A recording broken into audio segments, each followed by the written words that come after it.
Halo semuanya, selamat datang kembali di channel Aulia Taufiki, dan di video kali ini saya akan membahas tentang capital letter. Ya, the capital letter is also called a big letter or uppercase letter, or sometimes just a capital. Jadi yang dimaksud dengan capital letter itu atau biasanya disebut dengan huruf besar ya, atau uppercase, atau orang-orang umumnya juga cuma bilang sebagai kapital atau huruf kapital kayak gitu.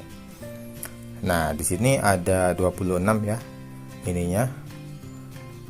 Nanti saya bacakan dulu. Misalkan di sini ada A, B, C, D, E, F, G, H, I, J, K, L, M, N, O, P, Q, R, S, T, U, V, W, X, Y, Z.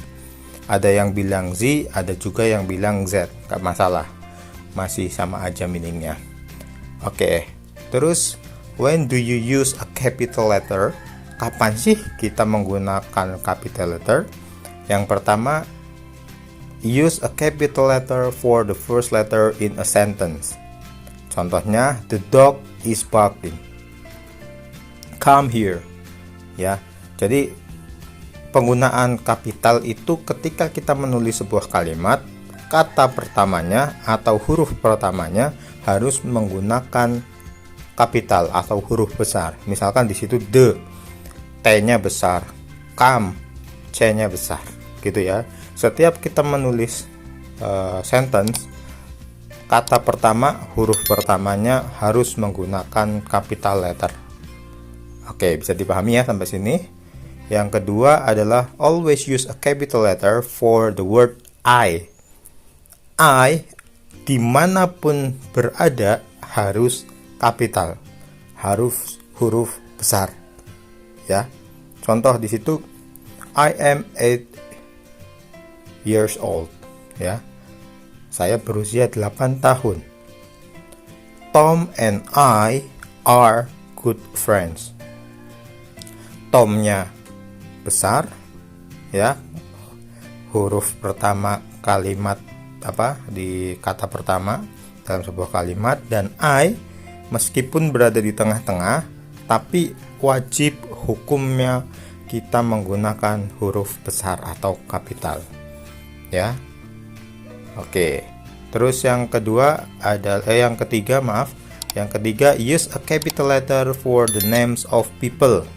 Ya, seperti tadi Tom, ya kan, meskipun nanti berada di tengah-tengah kalimat, kalau itu adalah nama orang, wajib menggunakan huruf besar.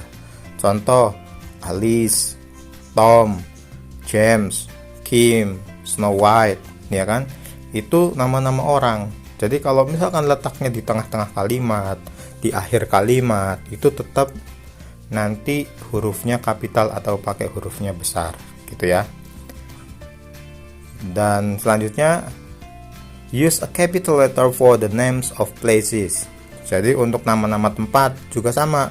Misalkan National Museum, Bronx Zoo, London, Sacramento, ya kan.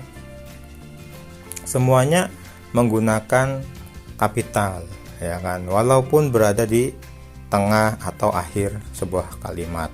Kalau awal kalimat pasti ya, karena di awal kalimat pasti menggunakan huruf kapital atau huruf besar. Dan yang terakhir, use a capital letter for festivals, holidays, days of the week, months of the year. Itu semuanya menggunakan huruf kapital. Contohnya ada New Year's Day, Christmas, Labor Day, ya kan, Mother's Day gitu. Terus Sunday, Monday, Friday, January, May atau May, ya kan. Terus July, October gitu. Ya, gampang untuk konsep-konsep capital letter. Nah, ketika kalian udah memahami fungsi-fungsi dari capital letter itu harus seperti ini, atau huruf kapital itu harus seperti ini, saya yakin nanti ketika kalian menulis dalam bahasa Inggris udah tidak bingung lagi nih. Oh iya, ini harus menggunakan huruf besar, ini harus menggunakan huruf kecil. Konsepnya hampir mirip-mirip kok sama yang ada di bahasa Indonesia. Oke, kita ke page selanjutnya. Oke, di page selanjutnya itu ada exercise ya. Exercise 1. Di situ ada circle the letters that should be capitals, then write the correct letter in the space above them. Nah, di situ ada Peter and I, terus we are, summer, saya go ya kan, dan lain-lain. Silakan. Terus exercise 2 juga ada ini, look at the sign of the left, can you find the mistakes, write the name correctly ya. Silakan kalian tulis aja jawabannya di komentar gitu ya. Oke, semoga bermanfaat. Silakan dipelajari lagi tentang capital lettersnya. Gitu aja untuk video kali ini. Thank you for watching and bye bye.